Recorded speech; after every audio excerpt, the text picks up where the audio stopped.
ያው ረመዳን በጉጉት እንጠብቀው እንዳልነበረው ምንም ሳይታወቅ መጥቶ ዘይሮን እየተመለሰ ነው ማለት ይቻላል። ከጥቂት ቀናት በፊት መምጣቱን ነበር የምንጠብቀው። አሁን ግን መሄዱን እየተጠባበቀን ነው። ረመዳን ሲሄድ ወንጀላችንን መጥፎ ባህሪያችንን ጠራርጎ ይዞ ነው የሚሄደው ወይስ ወንጀላችን፣ አመፃችን፣ መጥፎ ባህሪያችን ከኛው ጋር እንዳለ ትቶን የሚሄደው? ራሳችንን ልንጠይቅ ይገባናል። አላህን የሚፈሩትም ልብ ያላቸው ሰዎች ናቸው። ለጊዜያዊ ደስታ ብለው አላህን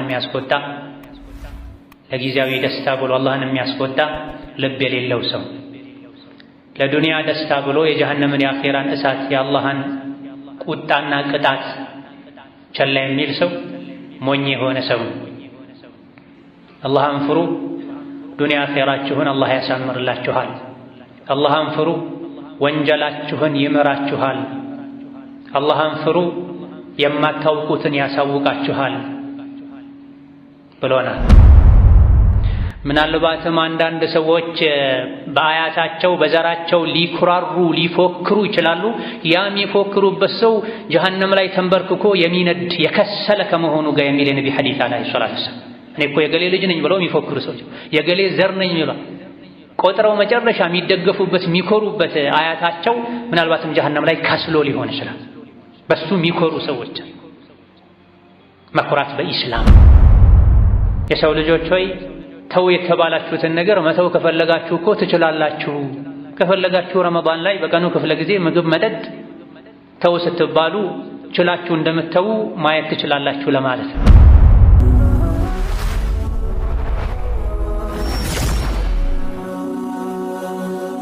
ሰብስክራይብ በማድረግ ቤተሰብ ይሁኑ። የአላህ ባሮች ሆይ አላህ ያዛችሁን በመታዘዝ የከለከላችሁን በመከልከል ሁሌም በሁሉም ጉዳይ ላይ በሁሉም ቦታ ላይ የሚገባውን ፍራቻ ፍሩት። ለአኼራችሁ ስንቅ ያዙ። ከስንቆች ሁሉ በላጭ ስንቅ አላህን መፍራትን። የውመ ላ የንፈዑ ማሉ ወላ በኑን ኢላ መን አተ አላህ ቢቀልቢን ሰሊም። የቅያም ቀን ልጅም ይሁን ሀብት ንብረት፣ ስልጣን፣ ዘመድ አዝማድ ማይጠቅምበት ቀን ነው። ያ ቀን አላህ ፊት ንጹህ ልብ ይዞ የቀረበ ሰው ብቻ የሚድንበት የሚጠቀምበት ቀን። ልብ ንጹህ የሚባለው አላህን ሲፈራ፣ አላህን ሲወደን፣ የአላህን ሕግ ሲያከብርን፣ አላህ የከለከለውን ነገር በሩቁ ሲጠነቀቅ ነው። አላህ በበርካታ የቁርአን አንቀጾች አላህን ፍሩ ብሎ መክሯል። አላህን መፍራት ከልብ ጋር እያይዞታል። ልብ ያለው ፍራቻ ያለው ልብ ውስጥ ነው። አላህን የሚፈሩትም ልብ ያላቸው ሰዎች ናቸው። ለጊዜያዊ ደስታ ብለው አላህን የሚያስቆጣ ልብ የሌለው ሰው፣ ለዱንያ ደስታ ብሎ የጀሃነምን የአኼራን እሳት የአላህን ቁጣና ቅጣት ቸላ የሚል ሰው ሞኝ የሆነ ሰው። አላህን ፍሩ፣ ዱንያ አኼራችሁን አላህ ያሳምርላችኋል። አላህን ፍሩ፣ ወንጀላችሁን ይምራችኋል። አላህን ፍሩ፣ የማታውቁትን ያሳውቃችኋል ብሎናል። አላህን መፍራት በቃል ብቻ በልብስ ብቻ በምኞት ብቻም አይደለም፣ ንግግርን በማስተካከል እውነት እንጂ ባለመናገር፣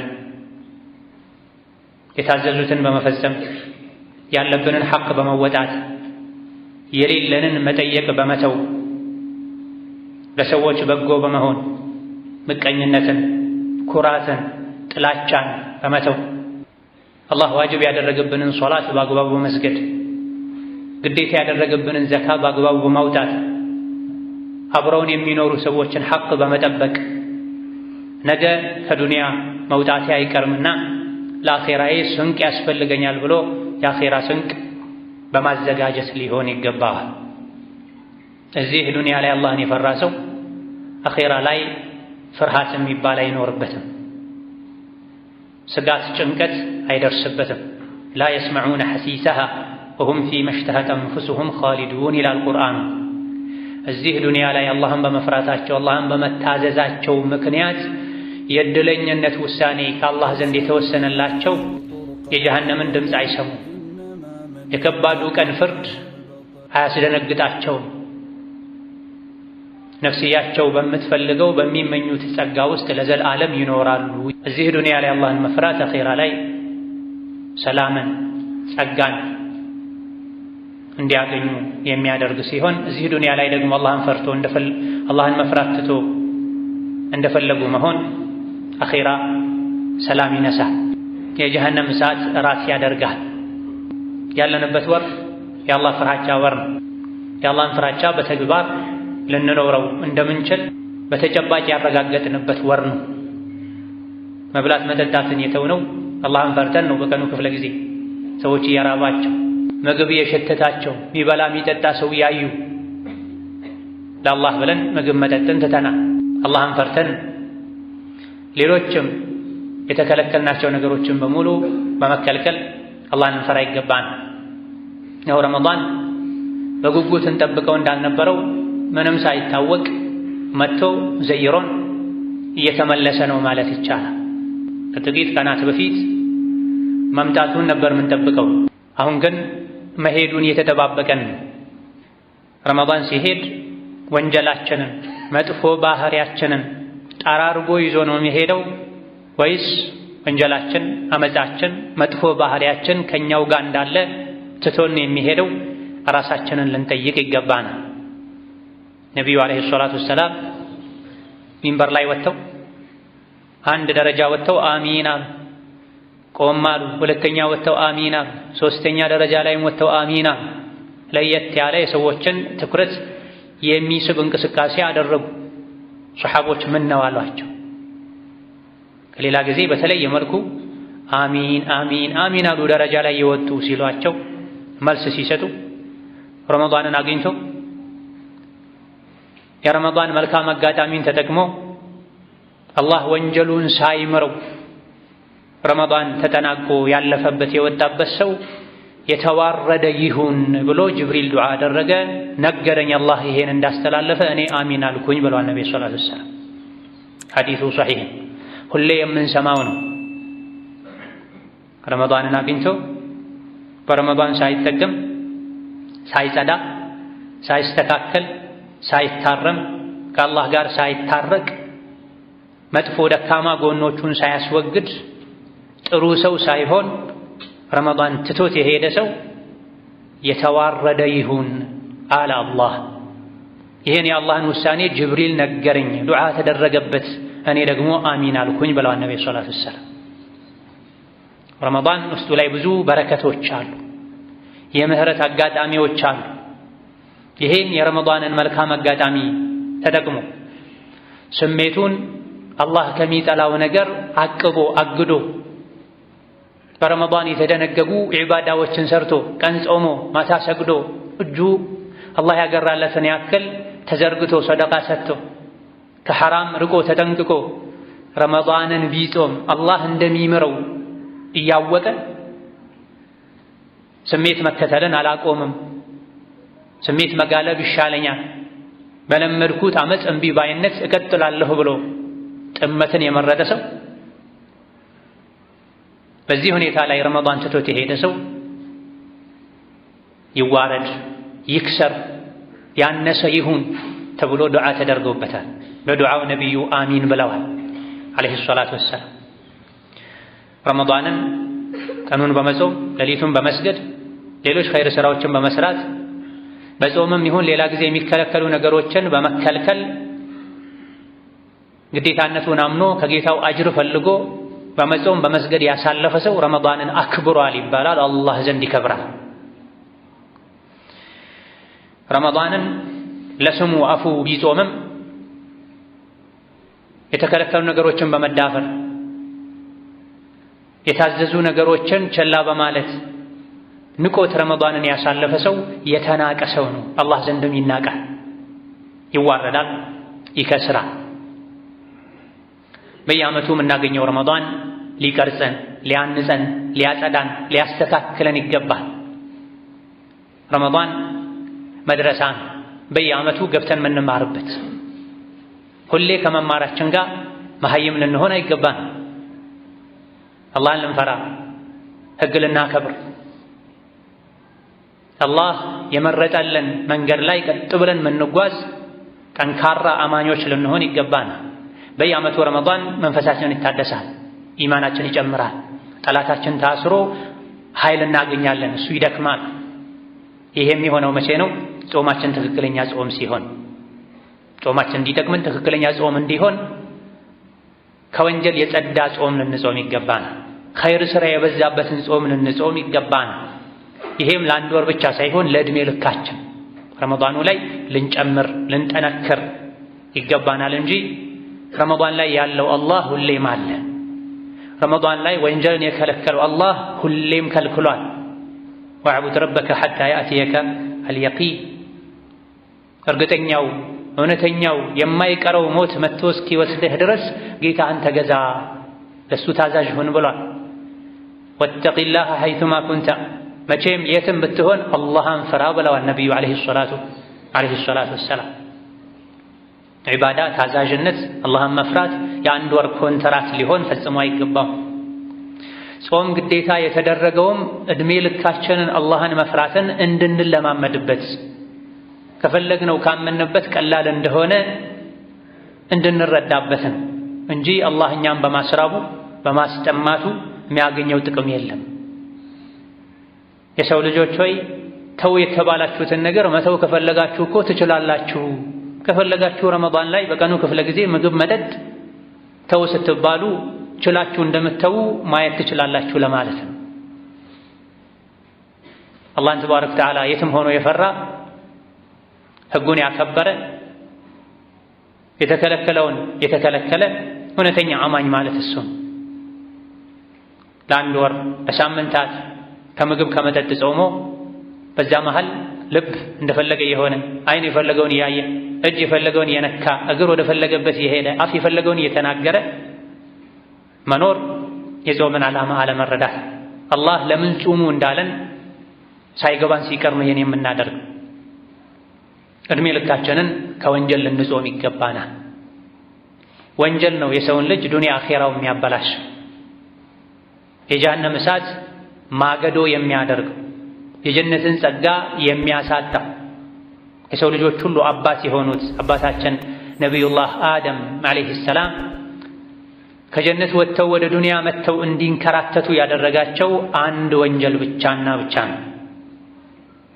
አደም ሆይ ጀነት ውስጥ ኑር፣ ከጀነት ፍራፍሬ የፈለግከውን ሁሉ ብላ፣ አንዲት ዛፍ ስትቀር እሷን አትንካ አትቅረባት ተብለው ነበር።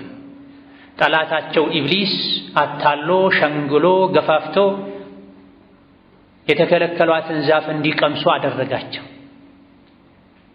አንዲትን ዛፍ ብቻ አትብላ ተብለው ሌላው ኸይሩ ሁሉ ተፈቅዶላቸው ሸይጣን በነፍሳቸው በኩል መጥቶ የተከለከለውን ነገር ማድረግ የሰው ልጅ አንዱ ደካማ ጎኑ ነውና አንዴ ብቻ ጥፋት ስላጠፉ አላህ ከጀነት አባሯቸዋል።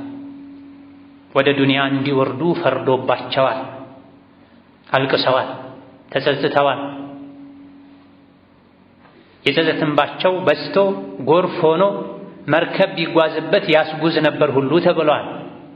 ከመደንገጣቸው አላህን ከመፍራታቸው ከመቆጨታቸው የመጣ በዚህ ጸጸታቸው፣ ተውበታቸው፣ ቁጭታቸውም አላህ ምሯቸው ወደ ጀነት መልሷቸዋል። እኛ ግን እዚሁ ተወልደው እዚህ ቀርተናል። እኛ የአደም ልጆች አባታችን አንድ ያጥፍተው ወደ ምድር በመጡበት ወልደውን እዚሁ ቀርተናል። ከኛ ውስጥ እንደ አባቱ አደም የተወበተ የተስተካከለ አላህን የፈራ ወደ ጀነት መመለሱ አይቀርም። እዚሁ ዱንያ ላይ የወንጀል ባህር ውስጥ የዋኘ የቆየ ግን ካለበት ምድር አልፎ ወደ ሰባተኛው ምድር ይወርዳል፣ ይዋረዳል። ثم رددناهم أسفل سافلين كلا إن كتاب الفجار لفي سجين ፉጃሮች እምቢባዮች አመፀኞች መዝገባቸው ነፍሳቸው ከሰባተኛው ምድር በታች ከሚገኝ ቋጥኝ ስር ትሆናለች ብሏል አላህ ተባረከ ወተዓላ። እምቢ ያለ ዱንያን የመረጠ ከስሜት አልወጣም ያለ አላህን ያልፈራ እዚህ ምድር ላይ ብቻ አይኖርም። ከዚህ ምድር ቀጥሎ ወዳሉ ወደ ታችኛው ምድር ወርዶ ረክሶ ቆሾ አንሶ ተደብቆ ይኖራል። ነገር ግን በአጭሩ የዱንያ ቆይታው አላህን የፈራ ፈአማ መን ታበ ወአመነ የተወበተ ያመነ መልካም ስራ የሰራ ቀጥ ያለ የተስተካከለ ወደ ጌታው ይመለሳል፣ ወደ ጀነት ይወጣል። ከላ ኢነ ኪታበል አብራር ለፊ ዒልይን። ዒልይን የሚለው ዑሉው ከሚለው ጋር ግንኙነት አለው። ከላይ ነበር የመጣው ለፈተና፣ ፈተናውን አለፈ፣ ይወጣል ወደ ላይ ተመልሶ። በሰላሙ ሀገር በሰላሙ ምድር በጀነት በሰላም ይኖራል። መላኢኮች የክብር ሰላምታ ያቀርቡለታል። በመታገስህ በሰላም ኑር፣ ብላ ጠጣ፣ ደስ ያለህ ያልቅብኛል ብለህ የማትፈራ ስትሆን፣ የበላሁት ይረብሸኛል ያሳምመኛል ብለህ ማትሰጋ ስትሆን፣ ኩሉ ወሽረቡ ሀኒአን ቢማ አስለፍቱም ፊል አያሚል ኻሊሃ ይባላል። ብሉ ጠጡ ደስ ያላችሁ ባለፉት የዱንያ ቀናቶች መልካም ሥራ በመስራታችሁ ምክንያት ይላል አላህ ተባረከ ወተዓላ። የጀሃነሞችን ደግሞ የጀሃነምን ስቃይ ቅመሱት፣ ከፈለጋችሁ ታገሱ፣ ካልፈለጋችሁ አትታገሱ፣ ምንም ለውጥ አይመጣም፣ የሥራችሁን ነው የምታገኙት ይባላል። ግለቱ በቀነሰ ቁጥር የጀሃነም እሳት ግለት ይጨምርለታል። ሰውነታቸው ቆዳቸው ነዶ ባለቀ ቁጥር ሌላ ቆዳ ይተካላቸዋል። ሞትን ይመኛሉ፣ መቼም አያገኙትም። ሁለቱም ፊት ለፊት የሚጠብቀን ነው። ለጀሃነሙ ውርደት የሚዳርግ ወንጀል ነው፣ ለጀነቱ ክብር የሚዳርግም ከወንጀል መራቅ ነው፣ ስሜትን ማሸነፍ ነው። መቼ እንደሚያልቅ ለማላውቀው የዱንያ ህይወት ለጊዜያዊ ደስታ ጌታዬን አላህን አላስቆጣም፣ የጀነት ቦታዬን አልለቅም፣ የሥራ መዝገቤን በወንጀል አላቆሽም ያለ ተሳስቶ ወንጀል ላይ ከወደቀም ፈጥኖ የተወበተ ወንጀሉ የሚያራግፍበት ኸይር ሥራ ያበዛ የታደለ የከበረ ሰው ማለት ይሄ ነው። ስለዚህ ረመዳን ላይ ከሐላሉ ምግብ እንደ ጾም ነው። በጾማችን የጀነት በር እንደሚከፈተው ዕድሜ ልካችን ከሐራም ልንጾም ጀነት ገብተን በጀነት ምግብ ከሚያፈጥሩ የአላህ ባሮች ለመሆን ልንተጋ ይገባናል። እውነተኛ የአላህ ባሮች ሁሌም ጾም ላይ ናቸው፣ ከሐራም ይጾማሉ። የሚያፈጥሩት ሲራጥን ተሻግረው ጀነት ሲገቡ ነው። ወንጀለኞች ሁሌም አላህ የከለከላቸውን በመዳፈራቸው ጾማቸውን እንዳፈረሱ ነው። ይሄ ዱንያ ላይ እንደፈለጉ የመሆኑ መጨረሻው ጀሃነም ላይ መታሰር ይሆናል። የሚበሉት አይኖራቸው፣ የሚጠጡት አይኖራቸው። አፊዱ ዐለይና ሚነል ማኢ አው ሚማ ረዘቀኩሙላህ ያሉ ይለምናሉ፣ ይማጸናሉ። የጀሃነም እሳት ውስጥ ውጫቸውን ሲለበልባቸው የጀነት ሰዎችን እየተጣሩ እባካችሁ አላህ ከረዘቃችሁ ሲሳይ የሚበላ የሚጠጣ ካለ ላኩልን፣ የጀሃነም እሳት ለብልቦ ጨረሰን ተቃጠለን ይሏቸዋል። የጀነቶችን መልስ ሲሰጡ ኢነላህ ሐረመሁማ ዐለል ካፊሪን፣ የጀነትን ምግብና መጠጥ አላህ ከሃዲያን ላይ እርም አድርጓል። ማናቸው ከሃዲያን? እነዚያ ዲናቸውን መጫወቻ ያደረጉት ላይ ይላል። ዲናችንን እምነታችንን መጫወቻ ከማድረግ ልንርቅ፣ ዲናችንን ልናከብር፣ በሁሉም ጊዜና ቦታ ላይ አላህን ልንፈራ፣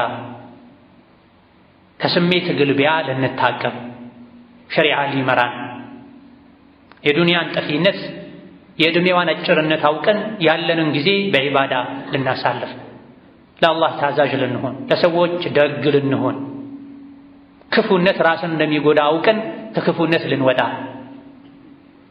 ይገባናል። ይህን ካደረገን እንድናለን። በሁለቱም ዓለም ሕይወታችን ያማረ የተስተካከለ ይሆናል።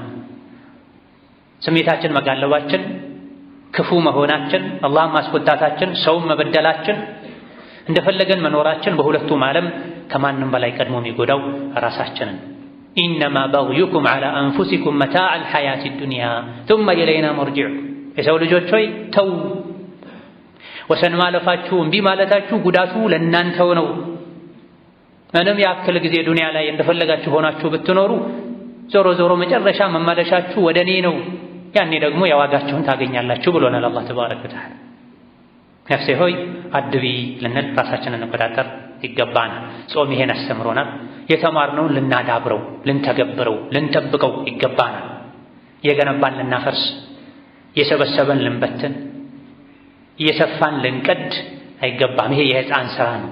ረመዳን ላይ የጀመርነውን ታዛዥነት፣ አላህን መፍራት፣ ጀማዓን መስጂድ ሄዶ በሰዓቱ መስገድ፣ ከውሸት ከሐሜት ከመጥፎ ሥራ መታቀብ የዕድሜ ልክ መለያችን ዓላማችን ልናደርገው ይገባል። አዑዙ ቢላሂ ሚነ ሸይጣኒ ረጂም። ያ አዩሃ አለዚነ አመኑ ኩቲበ ዐለይኩሙ ሲያሙ ከማ ኩቲበ ዐለ አለዚነ ሚን ቀብሊኩም ለዐለኩም ተተቁን። ባረከላሁ ሊ ወለኩም ፊል ቁርአኒል ዐዚም ونفعني وإياكم بما فيه من الآيات والذكر الحكيم. أقول قولي هذا وأستغفر الله لي ولكم ولسائر المسلمين من كل ذنب وخطيئة فاستغفروه إنه هو الغفور الرحيم والبر الكريم. أستغفر الله. الحمد لله على إحسانه والشكر له على توفيقه وامتنانه، وأشهد أن لا إله إلا الله وحده لا شريك له تعظيما لشأنه، وأشهد أن محمدا عبده ورسوله الداعي إلى رضوانه صلى الله عليه وعلى آله وأصحابه وإخوانه وسلم تسليما كثيرا. أما بعد، ማንኛውም በአላህና በመጨረሻው ቀን የሚያምን ሰው አላህ ተባረከ ወተዓላ የከለከለውን በሙሉ ሊከለከል ያዘዘውን ደግሞ ምንም ሳያስቀር እንዳቅሙ ሊተገብር ይገባዋል። በአላህ ማመን፣ በነቢዩ ማመን፣ በቁርአን ማመን፣ በአኼራ ማመን ማለትም ይሄ ነው። በአኼራ ያመነ ሰው አኼራ ላይ የሚያዋርድን ነገር የሚያስቀጣን ነገር መተው አለበት። በአኼራ ያመነ ሰው አኼራ ላይ የሚያስከብርን ነገር ማድረግ አለበት። በቁርአን ያመነ ሰው በነቢዩ ዓለይሂ ሰላቱ ወሰላም ንግግር ሐዲስ በሳቸው ያመነ ሰው ቁርአን የከለከለውን ነቢይ የከለከሉትን መከልከል፣ ያዘዙትን መተግበር መቻል አለበት። ማንኛውም አላህ ተባረከ ወተዓላ የከለከለን አድራጊውን የረገመበት ጉዳይ ሙስሊም ከሱ ራሱን ሊያርቅ ይገባዋል። ረመዳን ውስጥም ይሁን ከረመዳን ውጭ። ረመዳን ሲመጣ ዝሙተኞች ሳይቀሩ ዝሙት ያቆማሉ። ጭራሽ የረከሱ ነገ ረመዳን ነው ብለው ለረመዳን የሚበቃኝን ዝሙት ልስራ የሚሉ ቆሻሾችም አሉ። የቆሸሹ ከረመዳን በፊት በቂ ዝሙት ልስራ ብለው እቅድ የሚያወጡ ለመርከስ የሚሯሯጡ የሚሰርቁም እንደዚሁ። ከረመዳን በኋላ ገድልሃለሁ ብለው የሚይዙትም አሉ።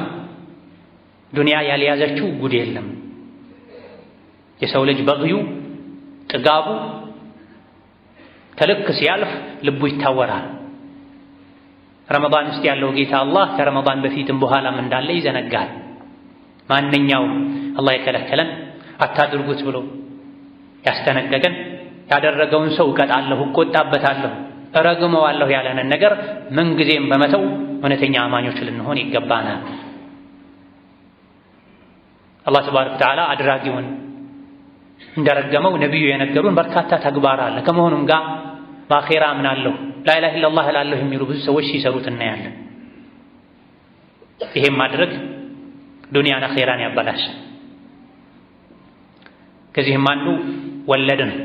ነቢያችን ሰለላሁ ዐለይሂ ወሰለም ወለድን የሚበላ የሚያበላ ወለድ ላለበት ጉዳይ ጸሐፊ የሚሆን ምስክር የሚሆን አላህ ይርገመው ብለዋል ነቢዩ ዓለይሂ ሰላቱ ወሰላም።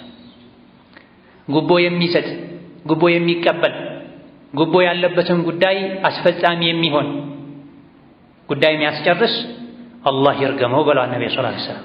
ለዐነ አላሁ ራሺ ወልሙርተሺ ወራኢሸ በይነሁማ። ጉቦ የሚሰጠውንም የሚቀበለውንም ጉቦ መስጠት መቀበል ያለበትን ጉዳይ የሚያስኬድንም አላህ ይርገማቸው ብለዋል።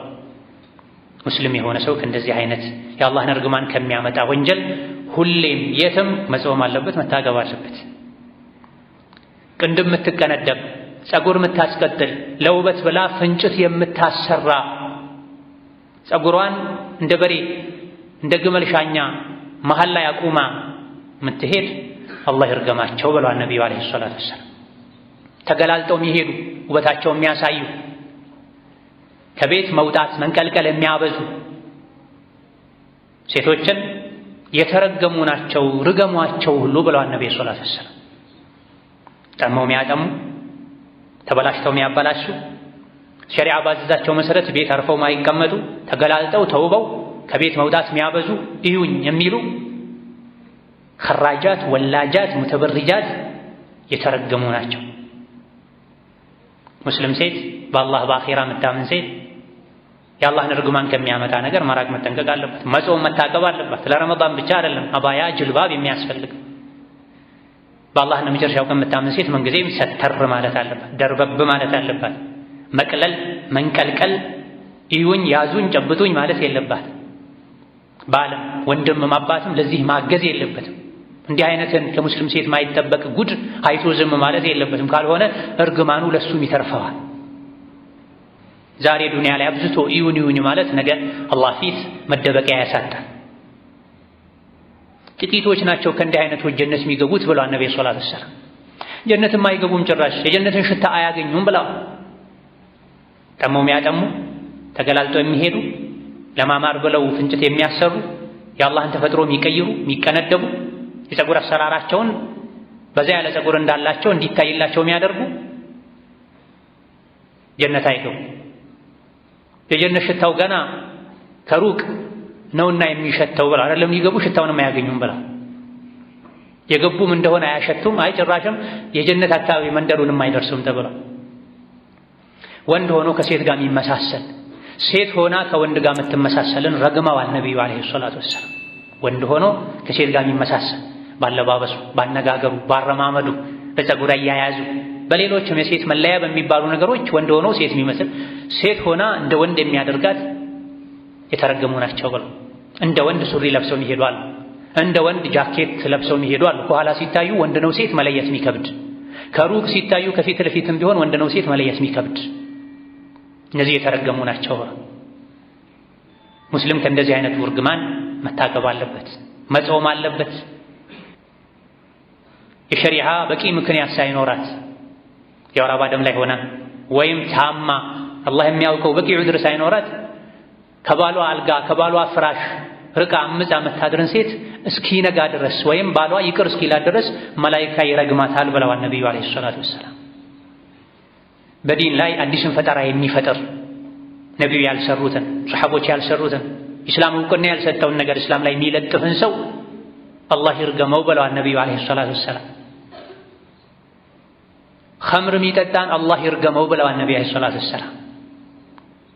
የሰውን ልጅ አቅል የሚጎዳ ከዲን የሚያዘናጋ የከበረውን የሰው ልጅ የሚያረክስ የሚያዋርድ አስካሪ መጠጥን መጠጣት ሐራም ነው፣ ክልክል ነው።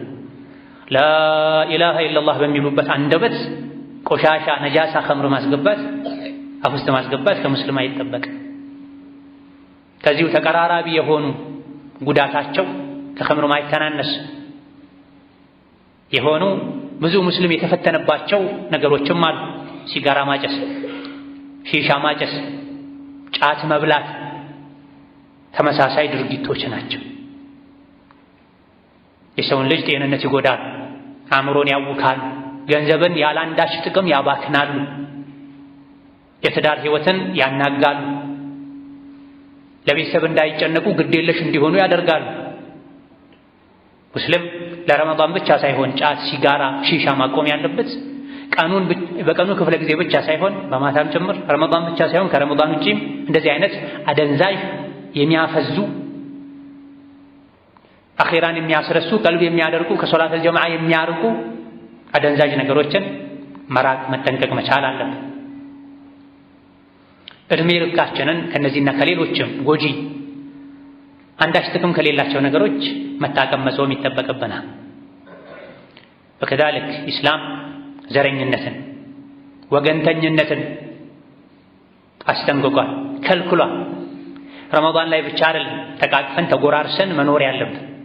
ረመዳን ላይ ወንድሜ እህቴ ተባብለን ዒድ ላይ አንድ ሜዳ ላይ በህብረት ወተን ሰግደን ከዛ በኋላ አንተ የኔ አይደለህም አንቺ የኔ አይደለሽም ልንባባል፣ በቋንቋ በብሔር በድንበር ልንጣላ፣ ልንከፋፈል፣ ልንናናቅ፣ ልንራራቅ ፈጽሞ አይገባም።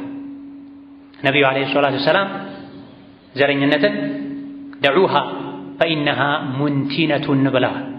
እሷን ተዋት አታምርም እናንተ ላይ ዘረኝነት ተውት፣ እሷ ጥንብ ናት ብለዋል ነቢዩ ሰላቱ ወሰላም። ቆሻሻ ቃል ካፋቸው ማይወጣው ነቢዩ ሰላቱ ወሰላም ቆሻሻን ከኛ ለማራቅ ግን በምሳሌ መልኩ ተጠቅመውታል። ዘረኝነትን ተዋት አታምርም እናንተ ላይ መጥፎ ልብስ ነው፣ መጥፎ ስያሜ መታወቂያ ነው፣ በእሱ አትታወቅ፣ ተጸየፈው። ጥንብን በሩቁ እንደምሸሸው እንደምትጸየፈው ዘረኝነትን ተጸየፍ ብለዋል ነቢዩ ዓለይሂ ሰላቱ ወሰላም።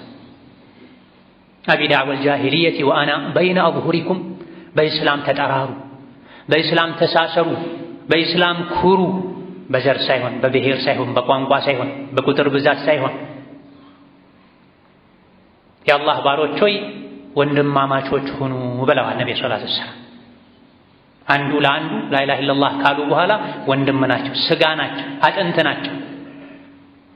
ማንም ብሔሩን መርጦ አልተወለደም። ማንም ማንንም ሙስሊም እስከሆነ ድረስ በአላህ የሚያምን እስከሆነ ድረስ በብሔሩ በዘሩ ሊያናንቅ፣ ሊያጣጥል፣ ሊያርቅ፣ ሊያቀርብ፣ ሊወድ፣ ሊጠላ አይገባውም። ከሁሉም ብሔር ጥሩ ሰው አለ፣ ከሁሉም ብሔር መጥፎ ሰው አለ፣ ከሁሉም ብሔር ጎበዝ አለ፣ ከሁሉም ብሔር ሰነፍ አለ። በብሔር ተለያይቶ መፈጠር የአላህ ሥራና የአላህ ተአምር ነው።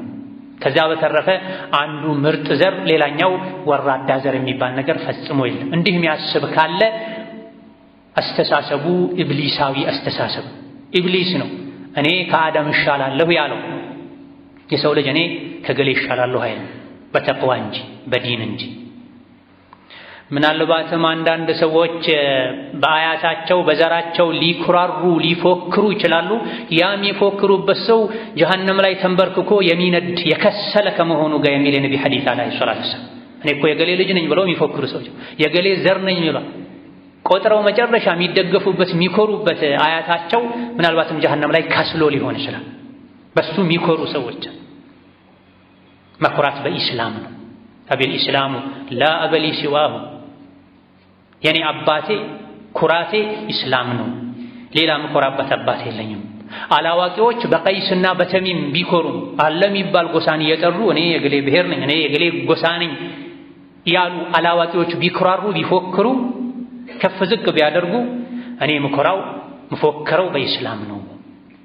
የቂያም ቀን አላህ የሚቀበለው ኢስላም ነው፣ የሚጠይቀው ኢስላምን ነው። ሙስሊም ነህ ብቻ ነው የሚለው ጀነት ሲያስገባ። ከዛ በተረፈ ዘር የጀሃነም ድልድይ ላይ ተቆሞ መፈተኛ አይሆንም። ፈኢዛ ኑፊኸ ፊሱር ፈላ አንሳበ በይነሁም የውመኢዝን ወላ የተሳአሉን። በቀንዱ በተነፋ ጊዜ ቂያማ በቆመ ጊዜ በሰዎች መሃል ዘር ዝምድና የሚባል ነገር አይኖርም፣ አይጠያየቁምም። አንተ ከማን ብሔር ነህ፣ አንተ ከምን ዘር ነህ አይባባል፣ አይጠቅም። ብሔርህ ዘርህ ምንድን ነው፣ ሀገርህ የት ነው ተባብሎ አይደለም ጀነትም ጀሃነም የሚገባው። ለዚህ ነው አስከትሎ ምን አለ? ፈመን ተቁለት መዋዚኑሁ ፈኡላኢከ ሁሙል ሙፍሊሑን። ቂያማ ቀን ላይ ዘር ብሔር አይጠያየቁም። ሰዎች ዋጋ እንደሌለው ያን ያውቃል። ጥቁር ባሪያ ሲባል የነበረው ቢላል ጀነት ይገባል። ባለሀብት ውብ ባለስልጣን ሲባል የነበረው አቡ ለሀብ ጀሃነም ይገባል። ዘሩ ምንም አልጠቀመው። ገደን አቡ ለሀቢን ነገ አቡ ለሀብ የጀሃነም ነበልባል ውስጥ ገብቶ ይለበለባል። መካ ጠራራ ፀሐይ ላይ መሬት ላይ ተጥሎ ዘመድ የለውም መጤ ነው ባሪያ ዘር ነው ተብሎ ይናቅ የነበረው ቢላል ግን ጀነት ላይ ከነቢ ፊት ይራመዳል አለይሂ ሰላቱ ወሰላም ወረዲየላሁ ዐን ቢላል።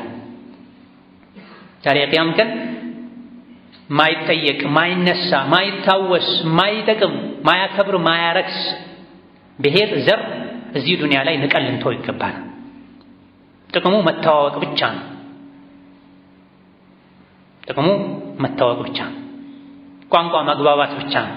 የኛ ስሪት አይደለም፣ የአላህ ሥራ ነው። አላህ ነው ቋንቋን የለያየው ብሔርን የለያየው ለመበላለጥ ሳይሆን ሊተፋኸሩ ሳይሆን ሊተዓረፉ ትተዋወቁበት ዘንድ ብቻ ነው ያለው።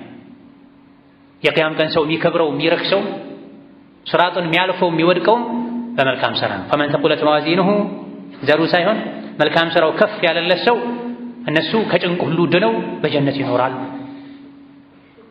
የሥራ መዝገቡ በወንጀል የተሞላበት ኸይር ሥራው ሚዛኑ ያነሰበት እሳ በጀሃነም ይጠበሳሉ። ፊታቸው ይኮማተራል፣ ከንፈራቸው ይሸበሸባል። እሳት ለብልቦት የጀሃነም እሳት አላህ ይጠብቀን። ይሄን አላህ ተባረከ ወተዓላ የነገረንን ፊት ለፊታችን አይተን ዘረኝነትን ኩራትን በውስጣችን አውጥተን የነቢዩን ዓለይሂ ሰላቱ ወሰላም ምክር በመቀበል ላኢላሃ ኢለላህ ያለን በሙሉ በአንድ ገመድ ልንተሳሰር አንድ አካል ነን ልንል ይገባናል። ከዘረኝነት ልንጾም ይገባናል። አላህ ከከለከለን ነገር ሁሉ ዕድሜ ልካችንን ጾምን ጀነት ላይ አላህ በፈቀደልን ጸጋ ልናፈጥር ይገባናል። ያን ደግሞ ለማግኘት ዛሬ መትጋት፣ ቆሻሻውን አላህ የሚጠላውን ከውስጣችን ማስወጣት፣ መራቅ፣ ጥሩን አላህ የሚወደውን ወደ ውስጣችን ማስገባት፣ በዛ ላይ መጽናት ይጠበቅብናል። ይሄን አላህ እንዲያግዘን እንዲያገራልን ዘውትር ዱዓ ማድረግ።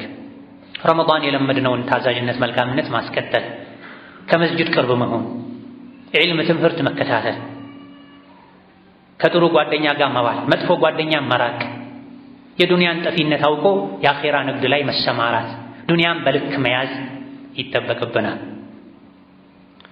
ثم صلوا وسلموا على البشير النذير والسراج المنير فقد أمركم بذلك ربكم قائلا إن الله وملائكته يصلون على النبي يا أيها الذين آمنوا صلوا عليه وسلموا تسليما اللهم صل وسلم وبارك على عبدك ورسولك نبينا محمد وعلى آله وأصحابه وأتباعه وسلم تسليما كثيرا اللهم أعز الإسلام والمسلمين وأذل الشرك والمشركين ودمر أعداءك أعداء الدين اللهم اجعل هذا البلد آمنا مطمئنا سخاء رخاء وسائر بلاد المسلمين اللهم آمنا في دورنا وأوطاننا اللهم آمنا في دورنا وأوطاننا اللهم آمنا في دورنا وأوطاننا ولا تسلط علينا بذنوبنا من لا يخافك فينا ولا يرحمنا اللهم اجعل هذا البلد آمنا مطمئنا اللهم أدم الأمن والاستقرار على هذا البلد وأهله اللهم من أراد في البلاد والعباد شرا فاشغله بنفسه واجعل تدبيره تدميرا عليه يا ذا القوة المتين اللهم وحد صفوف المسلمين واجمع كلمتهم على الحق يا قوي يا متين اللهم وحد صفوف المسلمين واجمع كلمتهم على الحق يا قوي يا متين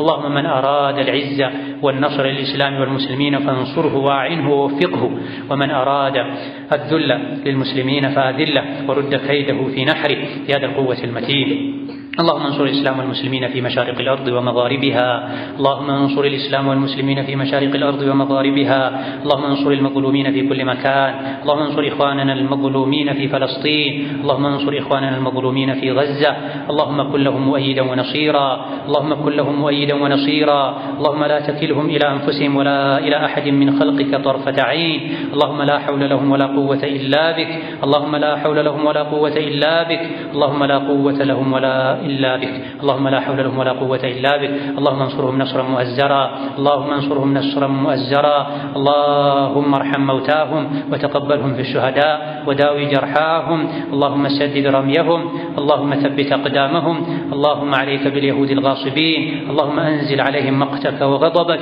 اللهم خذهم أخذ عزيز مقتدر فإنهم لا يعجزونك اللهم خذهم أخذ عزيز مقتدر فإنهم لا يعجزونك اللهم خذهم أخذ عزيز مقتدر فإنهم لا يعجزونك اللهم اشف صدور قوم مؤمنين وأذهب غيظ قلوبهم اللهم أقر أعيننا بنصر الإسلام والمسلمين في مشارق الأرض ومغاربها اللهم أقر عيوننا بإهلاك الظالمين والطاغين في كل مكان يا جبار يا قوي يا عزيز يا جبار يا قوي يا عزيز يا جبار يا قوي يا عزيز اللهم اغفر لنا ولوالدينا ولمشايخنا ولجميع المسلمين اللهم حبب إلينا الإيمان وزينه في قلوبنا وكره إلينا الكفر والفسوق والعصيان واجعلنا اللهم من الراشدين اللهم فرج هم المهمومين ونفس كرب المكروبين واقض الدين عن المدينين واشف مرضنا ومرضانا ومرضى المسلمين وفك أسرانا وارحم موتانا اللهم أصلحنا وأصلح نياتنا وزوجاتنا واجعلنا هداة مهتدين غير ضالين ولا مضلين آمين والحمد لله رب العالمين.